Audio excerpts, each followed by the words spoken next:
Hey there, fellow travelers. Welcome to the Tolkien Road, episode 250. Greta, what's up? 250. Hey, not much. What's up with you?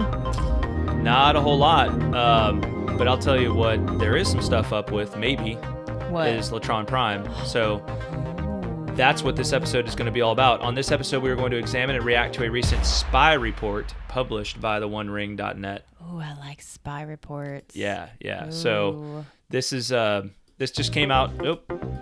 Sorry about that. This just came out yesterday, as far I believe, or the day previous. So we're recording this on what is today, Thursday, the 22nd of July. I believe this news came out on the 20th or the 21st. I saw it on the 21st. There seems to be a lot of discussion going on about it because it's pretty interesting news. So we're going to get to that, but before we get to that, we'd like to give a double up Air 5 to our patrons. Oh, yeah. All right, so patrons, get ready. Hope you're watching this on video so you can get the full effect. All right, you ready, Greta? I'm ready. 3, 2, 1. Whoopsh. There you go. Put those hands up to the screen. Match our double up Air 5 if you're a patron. Special thanks to this episode's executive producers, Liis U, Andrew T, John R, and Ms. Anonymous. Yeah, thanks, guys. And a shout out to our newest patron, Zeke M. Thank you, Zach. What's up? Thanks for becoming a patron. We appreciate it. Very much. Please support the Tolkien Road by visiting patreon.com/Tolkien Road and becoming a patron. That lets you support the show in a very tangible way and land you some awesome perks. And don't forget, you can now make an annual pledge and get 1 month free. Good deal. Boom. Do it. Do it. All right. And subscribe, rate, and review us on iTunes and other podcasting platforms. If you are a 5-star fan of the Tolkien Road, you can really help us out by heading over to iTunes or your preferred source for the show and dropping us a rating and review. When you do that, it helps get the word out about the Tolkien Road, which then encourages us to keep on evering on. That's what we're all about over here, is keeping on, evering on. Evering on. I That's like right. that. I like that. All right, it's time for the weekly Tolkien Road Air 5 for all those watching us on YouTube. All right? Yeah. 3, 2, 1. All right, so make sure you comment Air 5, right, on the episode as you receive it. Okay, so while you're at it on YouTube, subscribe and click the notify bell for our channel as I'm ramping up the release rate over there. I'm in the process of getting all of our old episodes over on YouTube as well. So some of them do have video that I haven't shared yet. Some of them don't. But anyway, they're all going to be over there in perpetuity as far as I'm concerned. So, there's another reason to go over and subscribe to us on YouTube, right? Easy way to go back and, listen to us while you're over there. So, or watch us in some cases. I didn't know you were doing that. Yeah. That's cool. Yeah. Very cool. All right. So this is going to be, kind of a concise episode because we're really just going to focus on looking at this OneRing.net report. So we're actually not going to do any correspondence with this show. We got a lot of correspondence to get to. Hopefully, we're going to maybe do a standalone episode here soon on some of the correspondence. And this is kind of an odd time for us right now too, because we've been doing some travel. We're kind of on and off some traveling at different times. So July in general is just kind of been a busy month for us. But this was such big news. We wanted to get this in and talk about it because I think it's really exciting, really fascinating, and we'll see. Your mileage may vary, but I mean, I'm pretty just making me more excited for this show. All right, so that's good. So a couple of things I want to say from the get-go. This is an article on the OneRing.net, well-known Tolkien fan site. It's been around for a long time.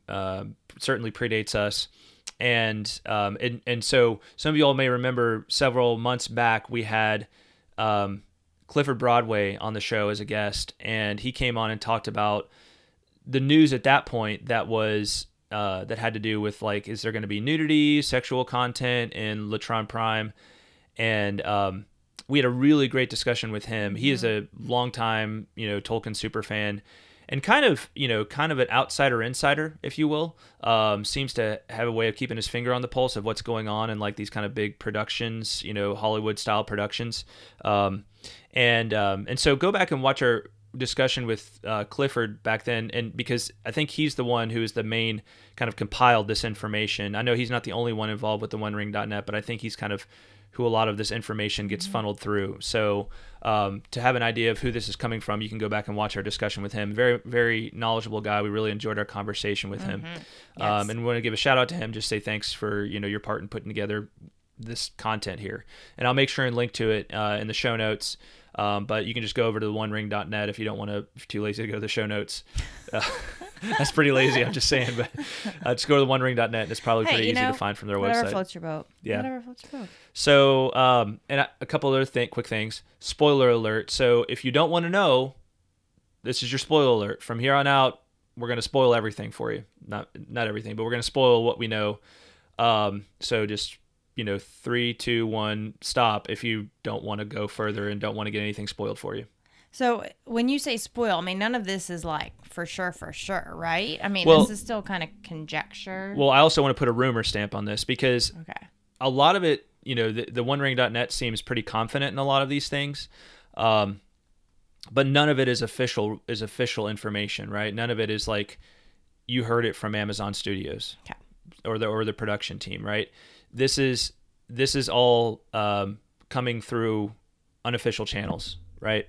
So, But the One Ring is a very reputable source for sure. well, yeah, I mean, I'm not really in a position to like judge that in a like journalistic fashion one way or the other. I'm just saying I'm going to give you the source and we'll discuss like, how confident does this seem, or how true does this?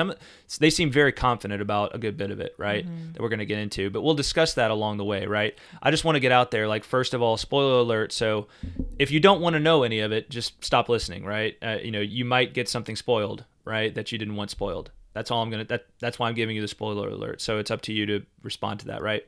And then the rumor stamp is just to say we're hearing about this from the OneRing.net that's hearing about it unofficially. So take, your mileage may vary, take that for what it's worth. But it's fun to talk about these things because there's some really interesting things in here, and it appears to not just be, just unfounded, like just stuff that somebody made up. Right. So, Cool. So there you go. Right. Good stage setting. All right. So let's look at the report. The article is titled Spy Report. 20 new details emerge from Amazon's Lord of the Rings. Characters, sexless nudity, and halflings. Oh. Yes. So. Okay. All right. Interesting headline. And the article is in fact attributed to Cliff Quickbeam Broadway. So Clifford from who we had on several months ago. So we'll take this as all coming from him. All right. So I'll read the first couple of paragraphs. I think it's good stage setting. And then the rest of the article, it's really nice. It kind of proceeds in bullet point fashion. So we'll just be able to kind of go through those bullet points and react to them. All right. So here we go. First two paragraphs. Amazon Studios' The Lord of the Rings Second Age series has been notoriously secretive during the 18-month production, but inside info is finally trickling out of the billion-dollar series thanks to anonymous spy reports coming out of New Zealand. We have been able to verify most of today's report is currently accurate per sources that are involved with the production. Most of these spy reports have come to us in short-form bullet points and are shared as such below, with additional context and editorial and brackets from staff writer and weekly host Clifford Broadway. So I'll make sure I note where it's Clifford and editorializing on some of these things. Our spy hotline is still the same after 21 years, and our direct messages are open on Twitter and Instagram. To celebrate the hardworking artists and craftspeople working with such passion way down in New Zealand, we shed light on their efforts and help include them in the embrace of fan enthusiasm. As with previous intrepid filmmakers tackling a version of Tolkien, the fandom fully indulges our unbridled curiosity with an open hand while shouting support from afar, a grand tradition of an engaged fandom. All right, so, good stuff to open up here. And if you somehow come across some inside info, you know how to contact and who to contact there. Hey, you can contact us and we'll pass it on. So, we're happy to be the channel for interesting information. All right, so there's actually 3 sections to this article. The first section is lore, legal rights, and the Tolkien Estate. All right. They start off by noting, this isn't one of the bullet points, but they start off by noting that the Tolkien Estate is very happy with how things are progressing. That's encouraging. That is really encouraging. So again, I don't know. We don't know any of the sources for this. The Tolkien Estate hasn't come out and said we are very happy with how things are progressing, but it has certainly been a concern that that the Tolkien Estate would not be happy, right, over time, and is it this kind of thing where Amazon could kind of run away with it all and do whatever they feel like, right? Yeah. And so that is an encouraging sign. If the Tolkien Estate is indeed happy, that is a highly encouraging sign to me. I will say on that, like, I don't exactly know though. When Christopher was still with us, it was one thing to say the Tolkien Estate is very happy, because you kind of assume that means that Christopher was happy, right? Yeah. Now that Christopher's not there, I'm not really sure who is running things, right? I could probably figure that out, but it just occurs to me, like, who is running things, and for him, her, they, whether it's an individual or a group of people, like, why are they happy, right? And what are their expectations? Like, what are the parameters? So that's something we don't know about. But I will say in general that, if the Tolkien Estate's happy about it, then that gives me a warm fuzzy, right? And just as for clarification purposes, the Tolkien Estate is not synonymous with the Tolkien Society. Is that correct? No. Okay. So this is kind of like a more concentrated, or maybe the Tolkien Estate is you can just think of it as like they are responsible for. I mean, they have all the rights, or okay. like it's kind of like Tolkien. It's established. It's the thing established to manage Tolkien's estate. So they're like right? the owners of everything that Tolkien wrote, basically. Yes. Okay. Yeah. All right. I believe the legal right holders, all of those things. Okay. I think it's pretty much a direct thing of, like, it's what, after Tolkien died, it's what took over, and then, and then Christopher kind of, I think, was the head of that for his life after his father passed away. Gotcha. Right. Okay. Somebody correct me if I'm wrong. That's actually an interesting discussion. I could see us doing an episode just trying to understand what the Tolkien Estate is. Now, the Tolkien Society is more of an academic group that is, I don't think it's affiliated with the Tolkien Estate, but I think it kind of strives. It's been around a long time, and it strives to be in connection with the Tolkien Estate and kind of be true to Tolkien's works. I know that several people who listen to this podcast are members of the Tolkien Society. So, but I don't think it's has any legal bearing on Tolkien stuff. So, but the estate does. Right. Got yes. It.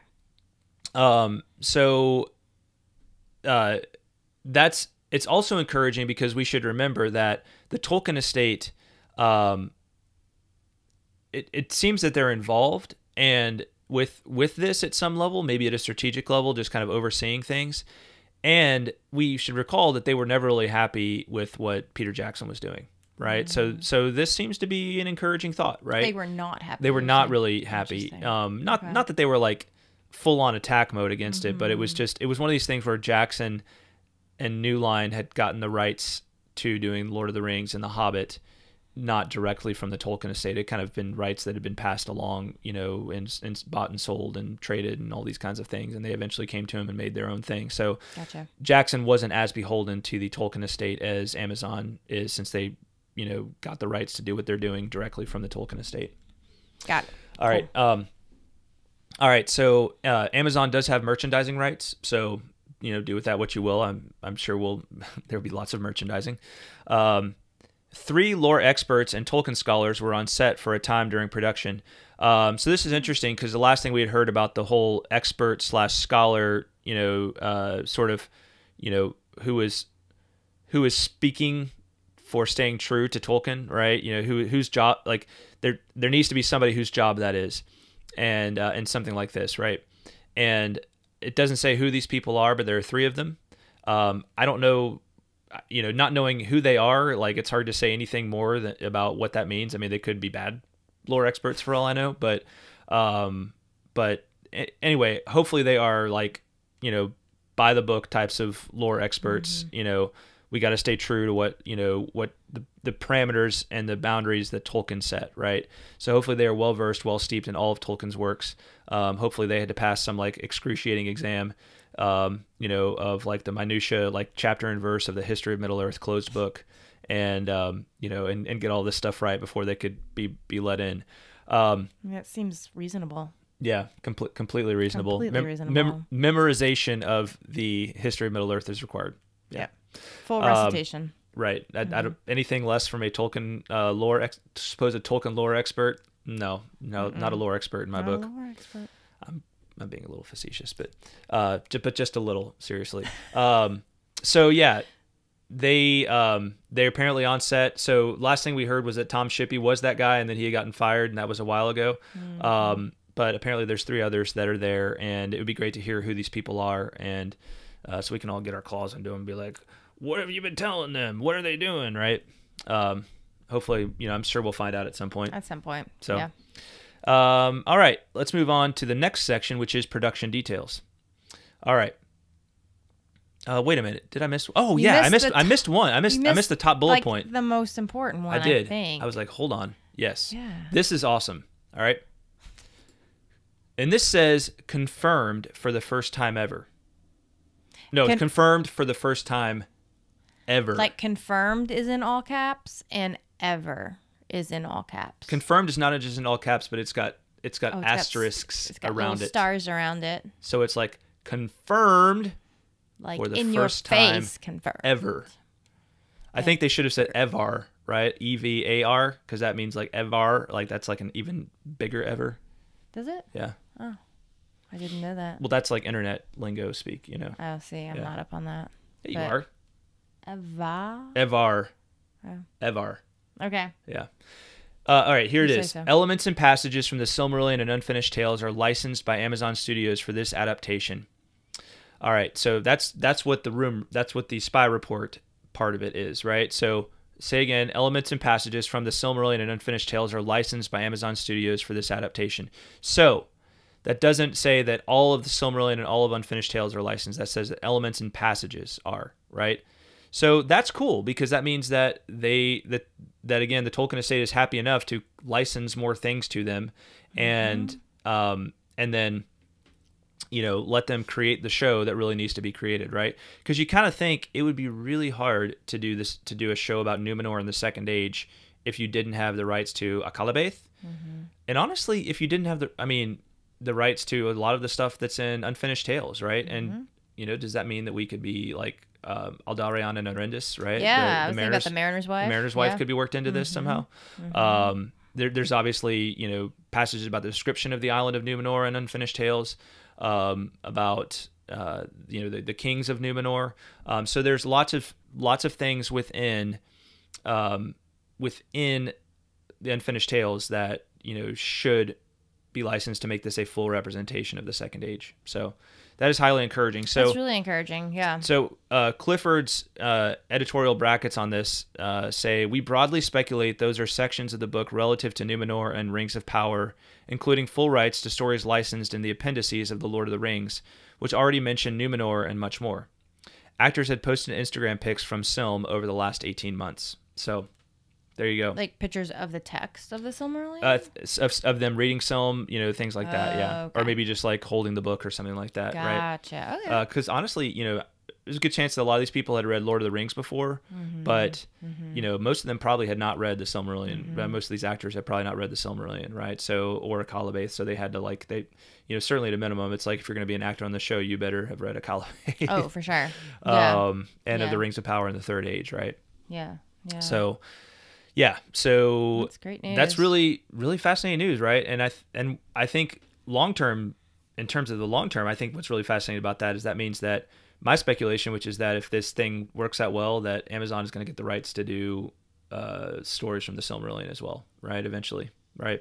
So all of this is very encouraging, very exciting to me. Again, you got to take it all with a grain of salt. It's unofficial news. And you also have to take it with a grain of like, this is probably coming from people who work on this and are excited about it. Anyway, there's more to come. You always got to wait and just kind of like suspend judgment and wait for your own assessment of things as you see it all unfold. But here we go. All right. The next section is production details. All right. The first bullet point, men, elves, and dwarves have their own sequestered production units for the different free peoples. All right, Cool. So basically, I take this to mean like, they're trying. This is maybe an efficiency move, but it also you want to isolate different parts of the production so that nobody who doesn't have the rights to the full story of it all is able to see it, right? So Clifford's spin on this, Clifford's editorializing on this goes as follows. This intriguing bit rather suggests the narrative might be constructed across wide time jumps or told from pockets of different historical viewpoints, perhaps even an anthology approach rotating characters from the various free peoples all reacting to the same thing, or just not cooperating with each other in season 1. But over what timelines we still do not know, right? So again, over what timelines we do not know, that's right. So 3,000 years of history in the Second Age. We don't know when this thing starts. If it starts in year 1 of the Second Age, we don't know if it starts, 100 years before the end of the Second Age, right? So, so Clifford's spin is basically that this just says that this, we could be looking at kind of like different episodic focuses, right? And in terms of different episodes, because you're trying to weave something together that's pretty grand. Yep. Yeah. Grand in scope. And that would make sense for a first season too, because there's going to be a lot of stage setting that has to happen. So, there's got to be a lot of background and, foundational stuff happening, which could be hard to do if you're trying to have everybody work together. Mm-hmm. So, yeah. So be more focused, a more focused introduction. Right. And I also kind of, I think the next couple of things are going to indicate what I said at first about that too. All right. So let me get into those. Scripts are only digitally shared among actors and crew under draconian control mechanisms to track any persons who would access them or who could access them. Okay. That says to me that, they really are concerned about anything like any actual details about the story getting out, right? So that again gets back to what I was saying about men, elves, and dwarves kind of having their own sequestered production units. Security on this thing is of tantamount concern. And then there's a fake production team shooting decoy footage on fake sets unrelated to the real production. That's when you know you're filming something that's really expensive, when you got a lot of money in your budget, is when you can film fake stuff. I wonder, wouldn't it be cool if they eventually released that too? Like on YouTube or something? That would be really kind of fun. If it's cool, yeah, why not? Cool. That would be kind of fun, honestly. That's, and if, that's probably in the back of their minds. I wouldn't want that to be something that happens anytime soon, because you want the show itself to be out there, but once it's several years in and it's a known quantity in a lot of ways, I think that could be a fun little thing. That would be fun. Yeah. Behind the scenes footage, and fake footage, right? Yep. And so Clifford says about this that thus makes some reports of location sightings false leads by tricksy hobbitses, and we must admit this is very clever indeed. Peter Jackson never used decoys, right? So you gotta be on lookout for those tricksy hobbitses. That's right. I mean, you just never know what they might be up to. Indeed. Next bullet point: main units wrapped shooting in April 2021, while many actors are back in the UK or are now on other productions. So the main shooting was wrapped, but post production for this is probably huge, right? There's a lot of post production work that has to go into it. As someone who has to post produce a podcast and now YouTube production on a weekly basis, post production is no small feat. So by the way, I mentioned we have a Patreon account. So post production is no small feat. And then J.A. Bayona's episodes are a standalone entry point to the series, like a feature film. So Bayona is the showrunner, and I believe he directed the first 2 episodes, like the kind of the pilot episodes for this, right? So what does that mean, a standalone entry point? I think it's intended to be like, I think he's just saying like it's almost like it's like a film, right? Like the first 2 episodes almost comprise like a film. So you can think of it as like, it's like a kind of a grand introduction to the whole story. If this is going to be a grand production that goes over like 5 or 6 seasons and, has 10 to 20 episodes a season, and we're dealing with, dwarves in one episode and elves in one episode, and, over thousands of years, there's going to be a lot going on. But maybe this, entry point is a, it's supposed to just kind of like get you engrossed, cover a lot of ground, introduce the whole thing, set the stage in a pretty grand fashion. So we're looking at like pretty long pilots. Is that like yeah, lengthwise, and yes. then also the amount of information they'll cover? Okay. Yeah. Cool. Exactly. Good. There are more incredible directors and big stars yet to be announced. All right, cool. Yeah, I mean, I kind of like that there haven't been a lot of like super well-known people associated with this show. You know, I like that they have consciously not done that. So I hope it's not anybody too famous, or I don't know, maybe it'll be cool if it is, but I like at least that they've kept that on the down low. That hasn't been the big focus, like, you know, Tom Cruise in Lord of the Rings, right? You know, or something like that, right? Exactly. Tom Cruise playing Sauron and Elrond, you know. Yeah, no offense to Tom Cruise. No. But, none. Mav. I was gonna say because of Top Gun. We'll always love you, Mav. For sure. Let's see. Lord of the Rings and Wheel of Time are sharing crew and directors. All right. So Wheel of Time, you probably don't know this. I don't know. And I don't know I'm not an expert on Wheel of Time by any means, but basically Wheel of Time is by this author Robert Jordan, and it's another fantasy property that Amazon picked up around the same time as Latron Prime and began a big production on. So okay. I know almost nothing about the story, but I've heard it like kind of mentioned on a, you know, Lord of the Rings is the top tier, nothing matches it, right? But then as far as like fantasy that has come after Lord of the Rings and everything, I feel like the Wheel of Time series is one of these that is one of the higher, you know, is on a pretty high pedestal, right? As far as a fantasy series goes. So, gotcha. And it is something actually I'm looking forward to seeing myself when it comes out. So, so it's interesting they're sharing crew and directors. Efficiency move, I guess. They're aiming for a mid-2022 release. So not quite as soon as I was thinking, but maybe that means we'll start seeing stuff, you know, trailers and that kind of thing, teasers later this year. Or maybe not. Maybe they're just going to hold it all back and then unleash it on us. But I was kind of hoping maybe early 2022. So mid 2022, you know, is a little disappointing. It's only a few months. If that's what it takes to get it right, I'm cool. Yeah.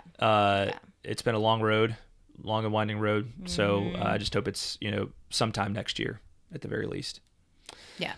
All right. And I know that, you know, obviously COVID-19 happened too in the midst of all this. So that probably delayed things in a big way. Yeah. All right. So good stuff there. All right. For So sure. the next section is titled Men, Elves, Dwarves, and Early Halflings. All right. This starts off by saying, welcome to the second age of the Middle-earth cinematic universe, full of corruption, wandering, and a lack of alliances. True enough. All right. I think that might be just Clifford's own editorial right there. All right. So here's the first bullet point in this section. Some halflings are dark-skinned precursors to Shire hobbits, quite possibly one of three somewhat different breeds, maybe Harfoots. So you might remember from our discussion with Holly Ordway that, you know, she talked about how there are in fact, Tolkien mentions like that hobbits can have very, very different skin complexions, right? And so this got into the question of, you know, are there black hobbits, right? Or dark-skinned hobbits, right? And so apparently that's, you know, going to be something that's part of this show. Clifford editorializes on this and says, described by Tolkien in the prologue to Lord of the Rings concerning hobbits, they were browner of skin, and also they moved westward early, alluding to a time in their wandering days, or perhaps earlier, when they kept no records of their journeys over the misty mountains westwards, which may explain a little of why any early antecedents of pre-Shire migration hobbits would appear here in the Second Age instead of Third Age narrative. Yeah, I mean, this will be an interesting one, and I'm sure it'll be controversial if they do include hobbits or halflings of any sort in this show, because most people will think like, you know, there's no record of hobbits or halflings before, you know, some point in the kind of the middle of the Third Age, early middle of the Third Age. So how isn't this violating Tolkien's info? And I'm not sure it does necessarily. I'm not sure that, I think the point here is that there's not a lot of record of them, right? And, you know, maybe they preferred to avoid interaction, you know, with the big people at that point, right? But, you know, why not, right? Let's just wait and see. I mean, let's wait and suspend judgment and see, you know, what they come up with here, because Amazon spent a lot of money on this, and I'm sure they know that people love hobbits and find hobbits relatable. So, so they're probably going to want to do something similar to that, you know, or leverage that in some way. For sure. Yeah. Yeah. I know that's going to be a continuing controversy as this thing builds up. All right, Sir Lenny Henry portrays one such early halfling, Harfoot, and so Sir Lenny Henry is a British actor who is black, and I believe so. I wasn't familiar with him by name, but he's been in quite a few things, and I think he actually the one thing I saw is that he's in Harry Potter, and according to his IMDb page, he plays the shrunken head, right, in the bus. So he plays the shrunken head in that movie. Okay. So I'm looking at, he looks like he's been on Doctor Who. So it looks like, just, a real working actor, has been around a long time, especially in British television and cinema. So, look him up. We'll link to his IMDb page so you can get a look at what he's been in. But that's one of the rumors here. So okay. Sir Lenny Henry portrays one such halfling, one such early halfling. And it's Clifford's editorial that says Harfoot. Like, we don't know for sure that it's right. Harfoot. That's true. Yes, Harfoot. Yes, is in the brackets. Right. Yeah, that's just kind of his guess. Let's see. So I'm going to do these next two in reverse order. Tom Budge was in the Celebrimbor the Ringmaker role, right? So Tom Budge left the show a couple of months ago, right? So it was kind of, he announced on his own Instagram page that he had left the show. There was a lot of speculation about what that meant. Does that mean that this thing is turning into a disaster, and these sorts of things? And I don't think it is. To me, my spin on it, I made a video about this actually. If you want to go check it out, I'll link to it. But my spin on that was, or my take on that was, that I'm okay with people getting fired because, especially if it's because they were doing something that was kind of a little too out there, right? Like if they were going a little too far off the Tolkien reservation, right? Then I'm okay with that, right? And not to put them down, but just to say I want this show to be about fidelity to Tolkien, first and foremost, fidelity to his vision, fidelity to the world he created. So yeah, Tom Budge was to play Celebrimbor the Ringmaker, but that role has now been recast. So, and then they're filming. I thought there was something in here about they were filming, refilming the scenes that he was in, but maybe I read that somewhere else. It might have been on a Twitter thread that was part of this. So anyway, on that note, so they do that a lot, right? So people in the middle productions, people in important roles will change. One of the most famous examples that a lot of you probably don't know about, right? You didn't know about it, but everybody knows the movie Back to the Future. Well, originally, Michael J. Fox was not Marty McFly. Originally, Marty McFly was played by the actor Eric Stoltz. So there's all this footage out there that you'd recognize as Back to the Future. It looks just like the Back to the Future you're familiar with, except Eric Stoltz is playing Marty McFly, right? Which is, it's kind of weird to think about that, right? But this happens commonly in in a lot of Hollywood productions. For some reason, it just doesn't work out. The director, producers are like, we thought he was the right guy, we thought she was the right gal, but they just, it's not right, and this person seems like they'd be better, So these things happen. It's a normal part of the Hollywood thing. It doesn't necessarily mean that it's foreboding in any way. It's just, it didn't work for whatever reason, and they need to redo. Exactly. Yeah. Certain creatures are referred to as ice trolls because they can't be called cave trolls. All right, Warner Brothers licensing restriction. Apparently, Warner Brothers owns the whole cave troll idea. Nudity is sparse and not sexualized. All right, so this is a really interesting one. Contrary to earlier concerns, but rather this artistic choice represents very dark thematic material suggestive of concentration camp type visuals of victims, a harrowing portrayal of the corruption of the elves by dark powers to ultimately become orcs. Wow. Okay.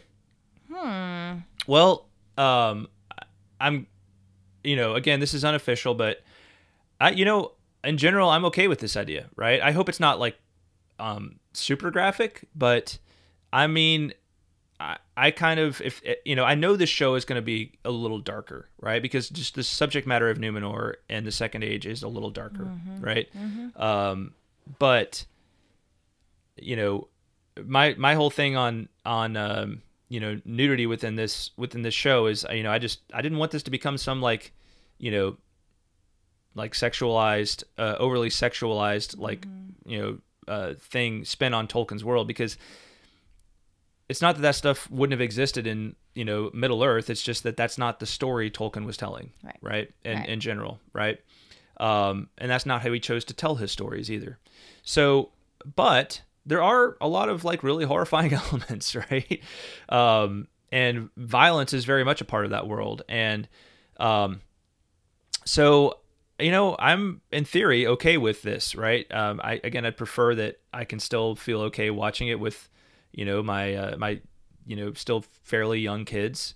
But, so I hope it's not like just, and honestly, I don't like watching stuff that's like super violent and, and gruesome to the point of like looking 100% real. At some point I get pretty uncomfortable.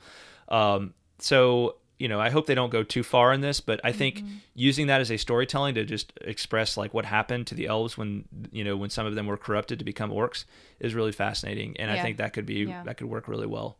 So I'm glad to hear that. And, I will also say that if this is going to be like kind of a theme of the show, or one of the themes, like how did the orcs come about, the corruption of the elves into becoming orcs?